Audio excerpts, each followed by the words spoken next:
A story is told of how the valley of Mumma was once upon a time a Muuri forest, before the Bahure people settled on it.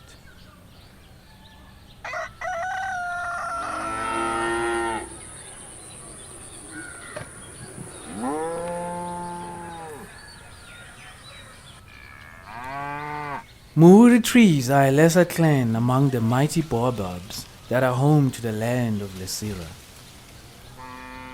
They keep hidden wonders in them, among them the mighty boom that bellows off their stem when one beats them hard and long enough to awake them from their ancient slumber. But in actual fact, these giant sentinels have been awake longer than anything that has stood, walked and passed from the land of the rising sun.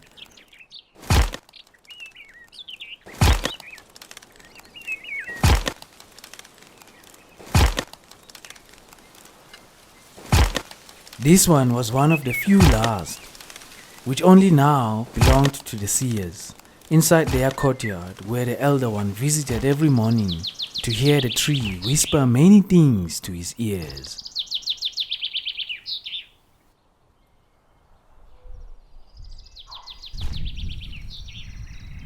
Seers used the tree for other things too, things Moungi, the son of Noungor, Thongi-Serougii, knew nothing about. He was a warrior, and all he wanted from a Muuri tree was to hear its boom. It took him a whole year, and it took only him and his strength alone in the end, of all the warriors in the stronghold. For he had begun with his brothers and the Sahoa twins, and every other boy who was a worthy son of the stronghold. Together, all of them contested to see who would be able to awake the boom. Days went, each taking turn after turn, beating against the stem without success.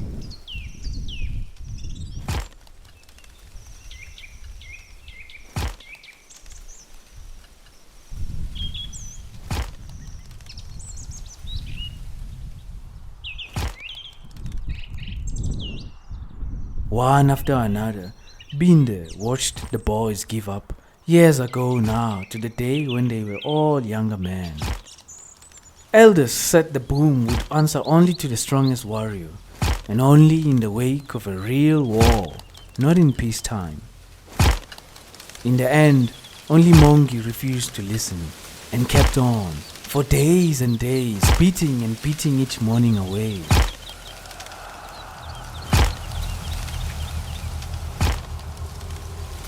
He kept on, even when the leaves changed to gold and turned green again, and a year had passed. He kept on, even when his brothers and all the others had moved on, laughing at the mad fool that was in him. Muuri's lover, they named him. Until one morning, the stem answered.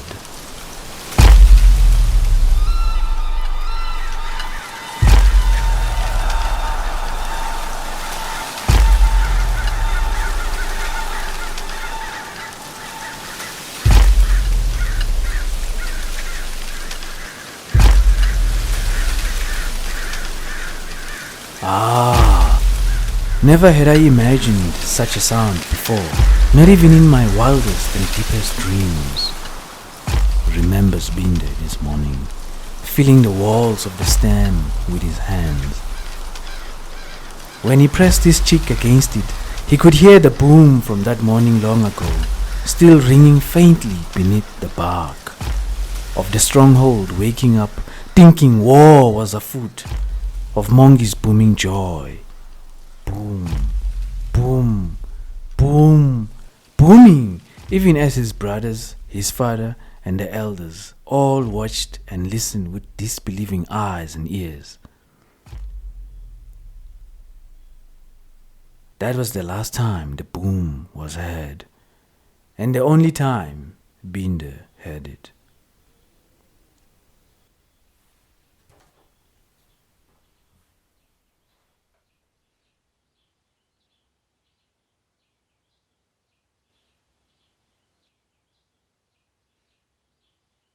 21 years ago, after the 4 of Noungor's wife had each given birth, on the 5th day the youngest wife was expected to bear the last child. Her name was Nonyeza, who had been the fairest and most desired woman in the land. Before her marriage to the rising Kgosi, Nonyeza was the prized daughter of King Kaungu, the ruler of Denwa, a great kingdom in the far northernmost of the continent of Lesira. Though Nonyeza was betrothed for marriage to a foreign prince, Noungor led a campaign to win her, one which he was not the only contestant.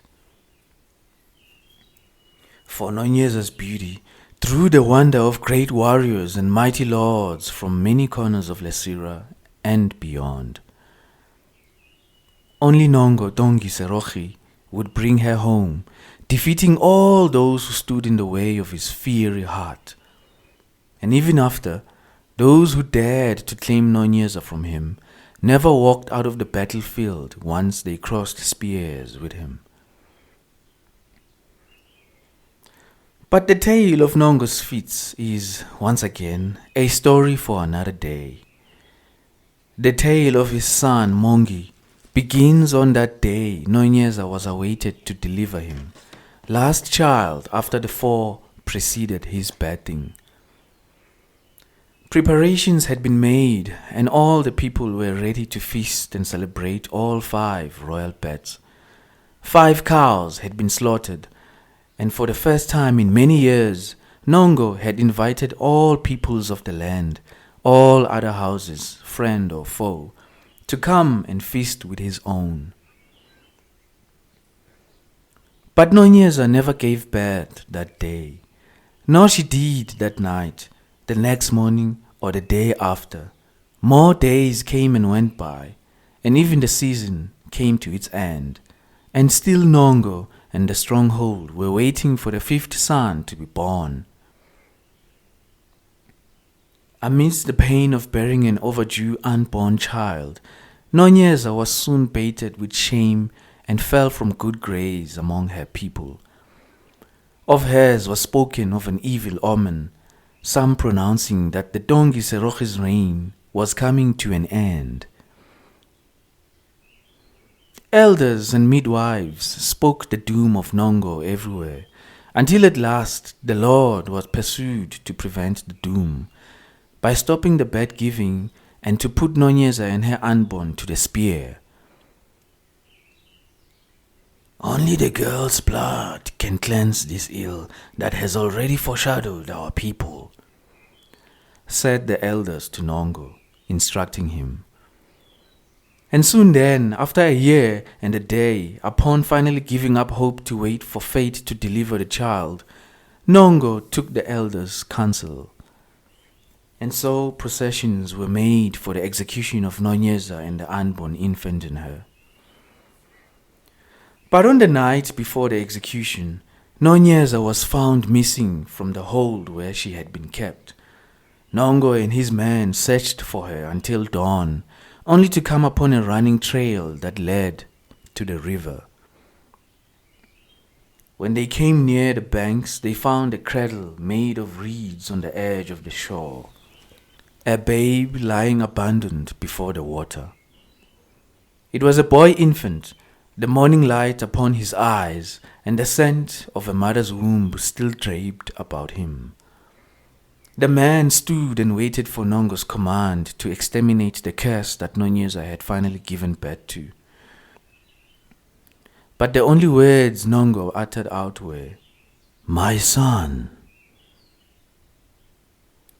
Putting down his spear and coming to pick the infant, Noungor unfastened his royal Isena Marena and wrapped it around the babe, while he cradled it with his other arm.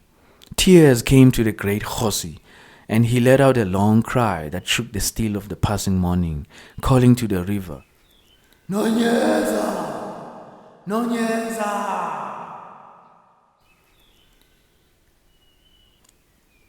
Nonyeza was not there to answer him ever again. But a voice did answer him, a voice coming from the infant's mouth as he cradled him in his arms. "Father," uttered the infant, answering in place of its mother. The men were bewildered and shaken to hear it, not knowing what to believe from what they were seeing. But Noungor, who once long ago heard a wise elder's words, was reminded of children that were said to be born enabled of speech. It was told that they were the rarest thing that happens once every few generations. Some were said carried messages from Badimo, the ancestors themselves, to bring to the living. Until that morning Noungor had the infant, he had never believed such a thing was ever possible. The child spoke again, and Noungor listened. He learned from it that Nonyeza had taken to the river, never to return among her people again. She gave birth in the river and offered her life for the child to live. Though the waters of the Langa could protect, a life was still required in exchange. Death would not be cheated. And so it had been all this time that Nonyeza had been prolonging the birth, knowing that the time of carrying the infant inside her womb was the only chance she had to be with her child. In that time, Nonyeza passed on him the early seeds of speech and memory, that he may come to the world already knowing who his mother was. "My son," again said Noungor after listening to the child's words, "I name you Moungi, Moungi the long waited for. Come home now and dine in the house of the great spearers." And so Noungor turned back with the babe in his arms and led his men back the way they came.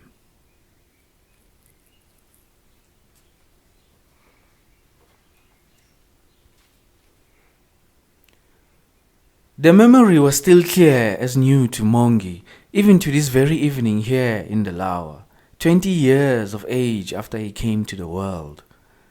As a result of the late birth, he was a year younger than his brothers, to which he seldom found himself feeling equal with them. He suffered their pride before he saw himself through, for they have called him young Moungi all the life he has known them. They considered nothing he did as anything they had not already accomplished, hailing him as Moungi the thoughtful, late at deeds. But Moungi thought himself different from them, never boasting or stirring anyone for want of contest or competition. For this, his brothers found it difficult to perceive him, especially his brother Mumundi. Their only language was glory and display of strength in everything, to which Moungi soon grew out of and distanced his interest from their everyday musings. But on some nights, Moungi found himself counted in, as fate would count him as one of Noungor's mighty 5, and tonight was one of those evenings.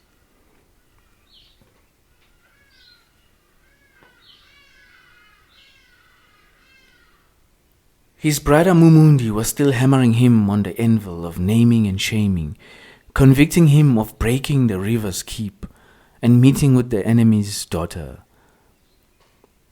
"Some will not forgive you for your exploits beyond the river," Dingo says. "I say they shouldn't have forgiven the day you came out of Nonyeza's womb." Moungi. "Do not bring my mother's name to this," replied Moungi, careful not to fall for his brother's old tricks that have often lured him into a fight he would rather be better without. "Your mother's name is all there is worth mentioning of you.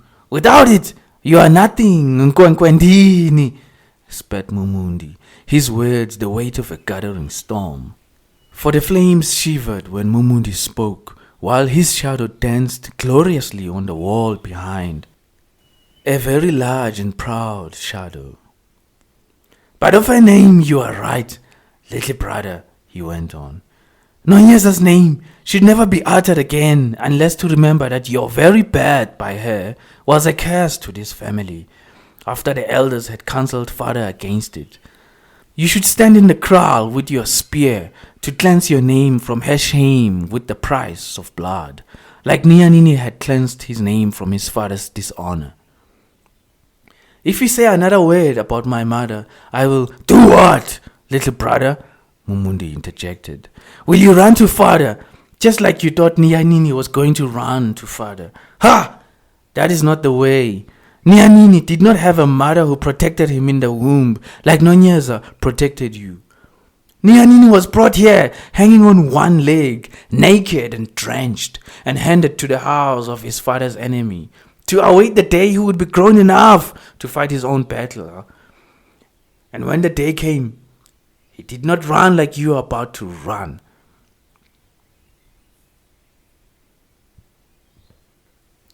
By now, Moungi had given up hoping Dingo would speak against Nianini's killing, the sixth brother who was no longer among the five, who Mumundi defeated and put to the spear back in the great kraal last spring. Though the battle of the two was still the talk of the stronghold, Moungi had not imagined anyone in the family other than Mumundi himself would welcome Nianini's death. That is because Nianini was as close to a son of Noungor as they all were, though he was only a foster brother to them. Dingo should at least speak against rejoicing in his death, even to Mumundi, whom the victory of the duel belonged. What is there to run away from? You, said Moungi, putting the thought of his dead foster brother aside, lest he should join him in the grave, since Mumundi was making it clear he was just as unworthy as Nianini was. He will have to remember Nianini on another evening, not tonight. I'm not afraid of you, Mumundi. Then what are you still doing, talking like the woman with a cock you are? Mocked Mumundi, to which the others laughed. Is that what Nonyeza was hiding all that time? A baby child with a cock? You speak as if you were there as one of the women who were whispering behind my mother's back. Perhaps you are the woman here. This time the laughing fell on Mumundi's cot, though the other three were not likely to favor Moungi in his defense anytime soon. He's got you there, brother, said Sundo, chuckling, fueling Mumundi to more anger. He got nothing until he picks up his spear. Mumundi stared with a hungry light in his eyes, stepping closer from the other side of the fire. This house cannot stand another day when one of us is plowing holes to let enemies in. I would start dusting up that rotten spear if I was you, Moungi, because these nightly visits to the river are not going to be explained before the Tlogotlalo and the elders' council alone, but in the great kraal as well. Oh, my spear does not need dusting, thank you. Moungi brushed the accusation aside. I bet it does, little brother. Came in Longi at this point, blowing crumbs of wood off the edge of a newly sharpened arrow. Your spear has been gathering too much dust since you last cared to pick it off the wall. Oh, I do pick it off the wall, but only when I have a real cause to do so, said Moungi. And what cause would that be? Came back Mumundi. Swinging it up inside the enemy daughter's twat in the dead of night, when the rest of us are sleeping? A question I'm happy to answer to the Tlogotlalo, not to you, brother. Well, I am the Tlogotlalo. We all are, as we all are sons of the same blood. If father will not demand the right answers out of you, soon we will. And I can tell you, these nightly visits of yours will not end with a smile on your face, Moungi.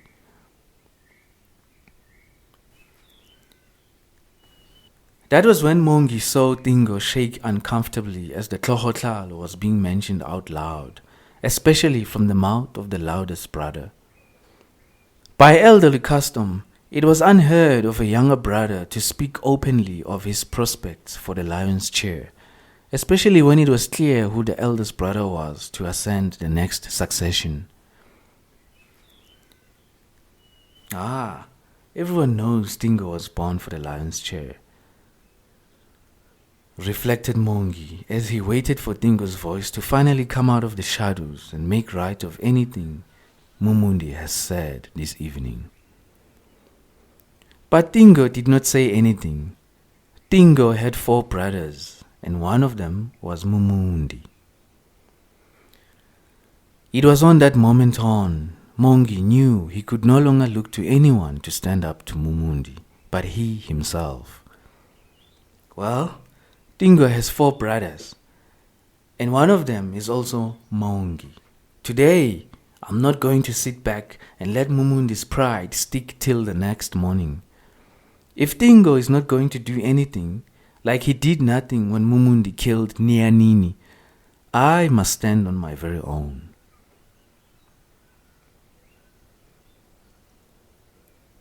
And so Moungi poured his heart into the darkness and faced his brother. How about we throw in your own cock for a change? He began. For you, Mumundi, is the brother who slept with another brother's woman while they were betrothed to marry. He had no right to marry our own, interjected Mumundi, before Moungi could accuse him further. Just as you have no right to breed with one of their own. Sis man.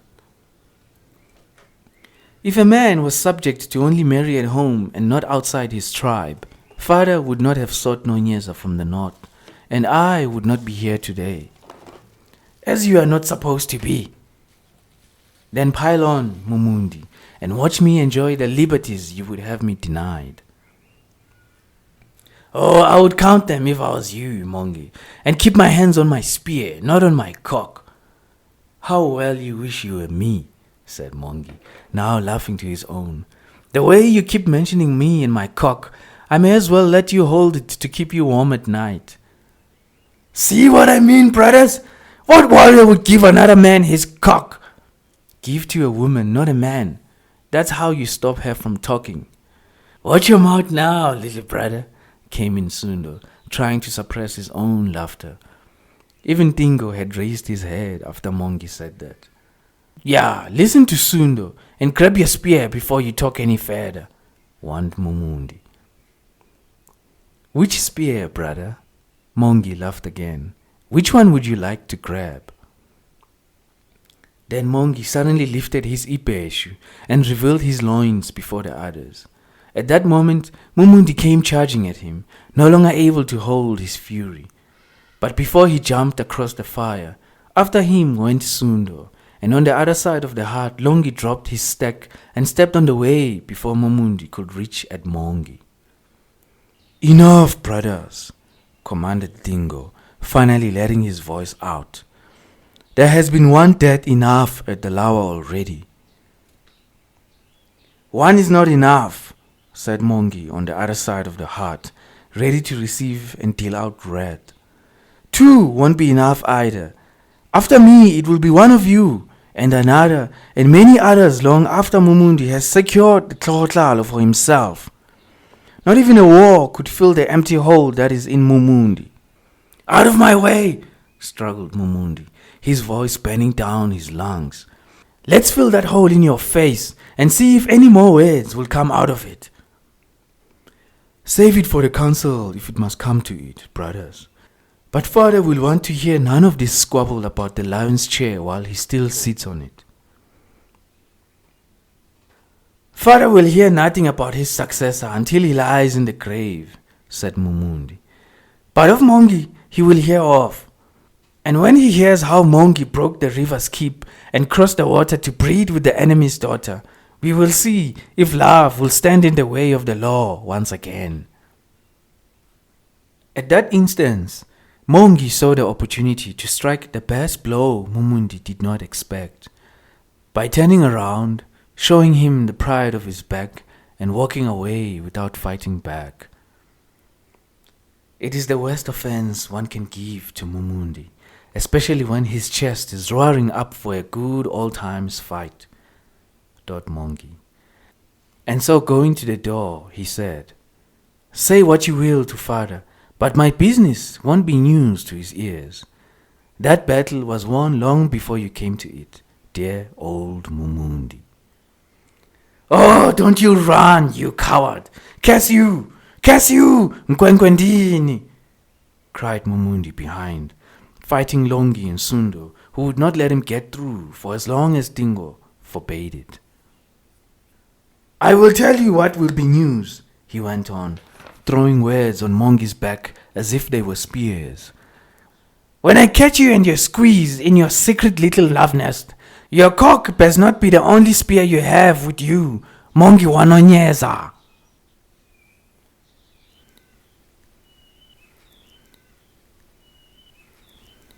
Moungi could still hear the curses and cries of his brother, now faint the further he walked away from the lawa.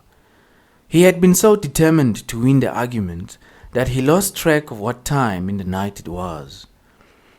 It is long past the hour of the wolves.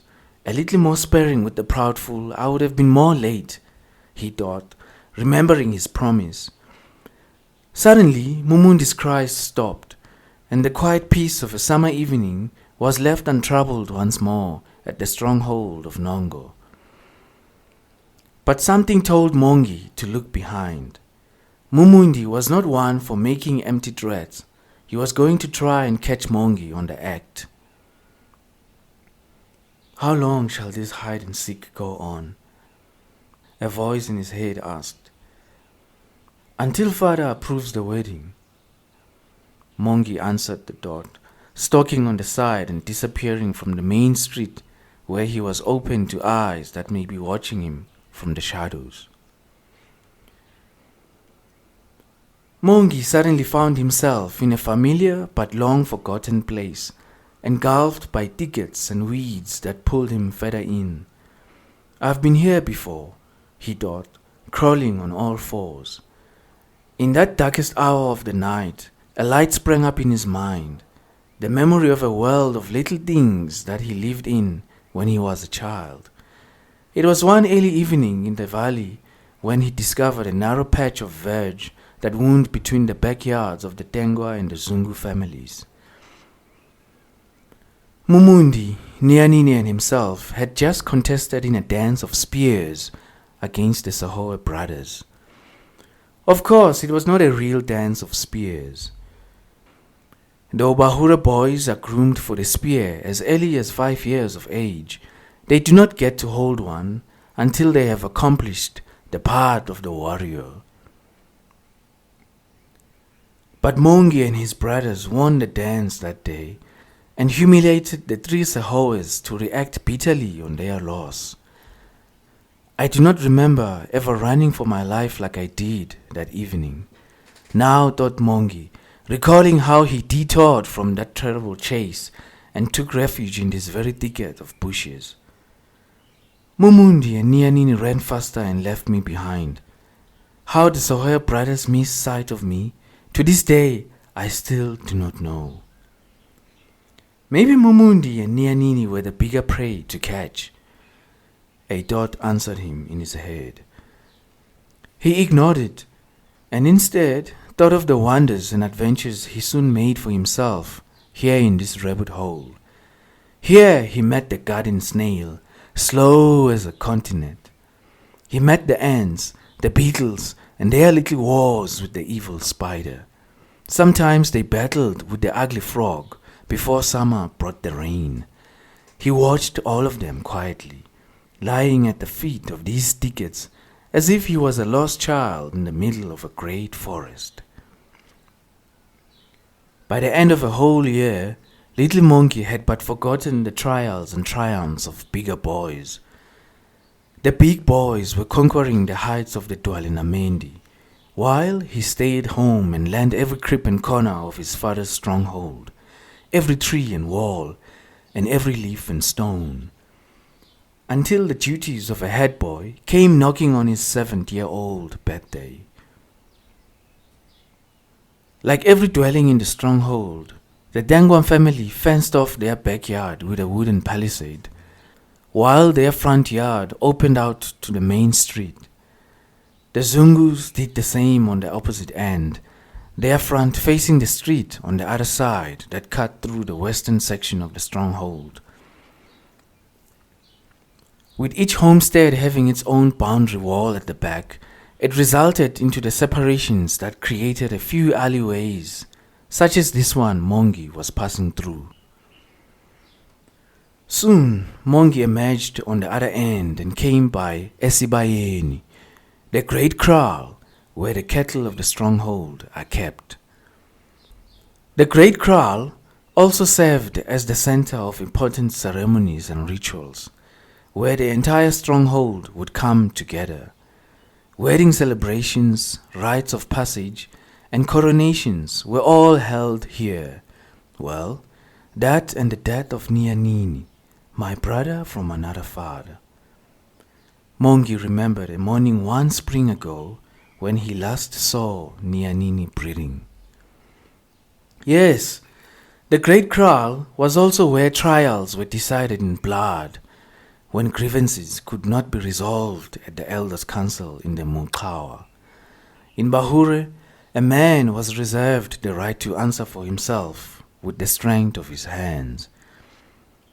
Once a warrior stepped in the kraal and crossed spears with his counterpart, the ancestors either honored him with a crown of victory or a crown of death.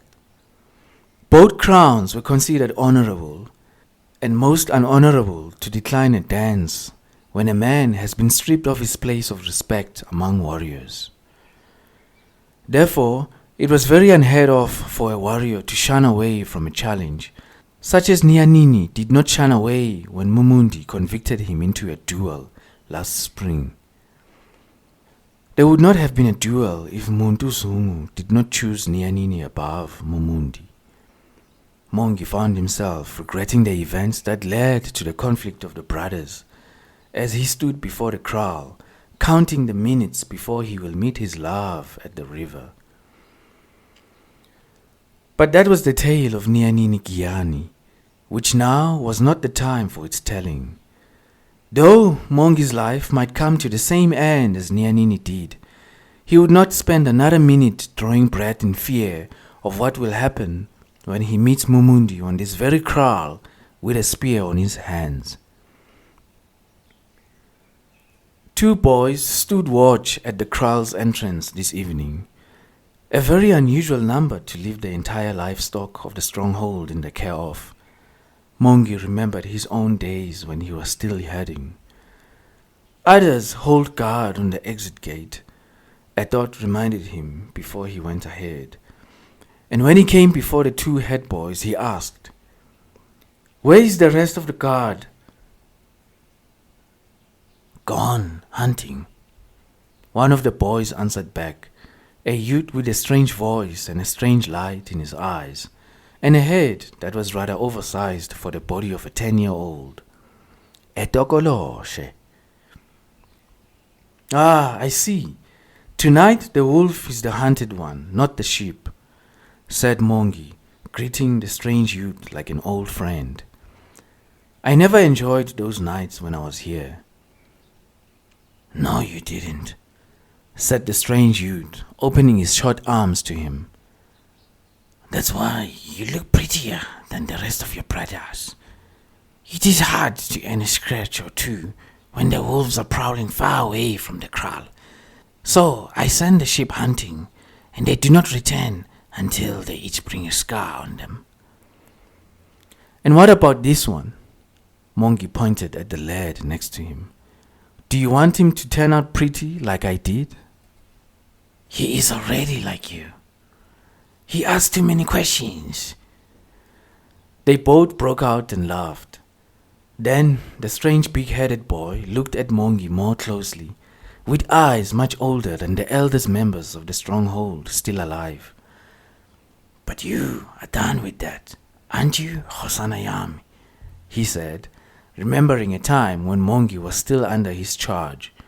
"I only hope tonight you have come to count your bride prize, no?" "Not yet, Shobala, my old friend," replied Moungi. "My father's kraal is not enough a prize to approve the love of my heart." "Then it is spears you need, not cattle. That's how your father brought your mother from the north. He came to me, and I advised him, same as I would advise you." It was at that moment when the other lad opened his mouth and spoke. "What are you, Shobala? How could you live all these years and not grow old?" asked the boy, gasping on his words. "A tokoloshe," Moungi would have answered the lad. "A cattle thief captured in his youth, cursed to guard the stronghold against his kind, and cursed to live forever undying and untouched by age and time." But Moungi didn't say anything. No matter how much he wanted to reward the boy's curiosity, he would not say what exactly Shobala was, as he too was never answered when he asked the same questions when he was the boy's age. "I am old, older than age can remember," said Shobala, "for I am a walking ancestor." "What is a walking ancestor?" "Ah, what did I tell you, Moungi? This one asks too many questions than you used to." They all exchanged laughs again, the boy joining them this time around, though he did not know why they wouldn't answer his questions. "He asks as he ought to," said Moungi, vouching for the lad. "One day you will find answers, my young one." "Aye, and may you be as tall and proud as Moungi is when the answers find you," said Shobala. "But may you be as ruthless than he is, and be like his father instead, who did not hesitate on his spear to bring the bride home."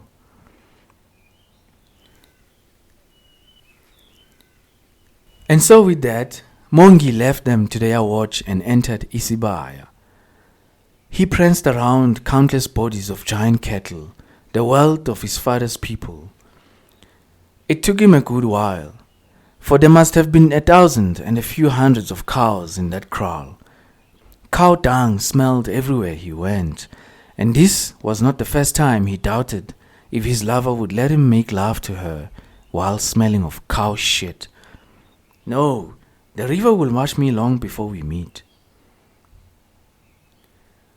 Few times Moungi had to bow to a couple of bulls that threatened him with their deadly horns.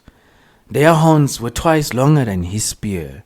Well, he was not carrying his spear with him anyways. "Only the one on my loins," he chuckled, reminded of his brawl with Mumundi just earlier. And finally there he was. 3 more lads were there waiting for him, and once they moved out of the way, nothing remained between him and the wilderness that awaited outside of the stronghold of his father. It faced westward, the exit that is. Few enemies but the wolves attacked from this side of the valley. For to the west, the foothills waited beyond fields and fields where the Serougis fed their cattle during the day. Further beyond, and marching northward the mainland of Lesira, loomed the frowning heights of Nayeku, Lenyama, Masaya Dinkwe, and Diseko, the crests of the West Dwalenamendi that catch the sun as it sets at the end of every day. Now at night they were one distant wall waiting on the edge of the world. When Moungi was younger, he would wonder if his name would end up among them. Every boy in the stronghold did. But Moungi was not a boy anymore. All he wondered now was if they were watching him, and if one day, on his last breath, the ancestors would welcome him on the other side. Yes, the first ancestors named each mountain crest after a hero or heroine to catch the sun at dusk, and on the East Dwalenamendi fetched the sun at dawn. And those on the eastern crests were named after Lebadi, Hoana, Nkoabe, Lisebo, and Buang. That explains why, in Bahure, a day belongs to the names of the hero or heroine on that season the sun rises and sets upon. He neither fetched at dawn, nor caught at dusk the sun. Moungi could hear them say about his name as he stood there for a while, staring into the wall of night. He went in the darkness and fetched the enemy from the other side of the river to shame the great house of his fathers. And soon just then, out of the dark distances came a lonely howl, the crying wolf that marked the stroke of midnight between days. Moungi said a few words to his badimo before he took another step forward. He was ready to meet Ninua, his lover.